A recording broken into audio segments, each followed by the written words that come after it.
Однако наивысшего могущества империя джучидов достигла при Узбек-хане. Он впервые утвердил ислам государственной религии Золотой Орды и значительно укрепил ханскую власть. Узбек был жестким правителем и твердой рукой правил своей империей. Был женат на византийской принцессе. На Балканах государство платил ему дань.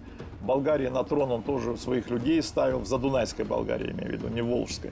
Вот. Византия тоже, в общем-то, на неоднозначных связях тоже выплачивала дань. Вот Узбек-хан был примерно такой. Но он вошел в историю как самый могущественный хан Золотой Орды.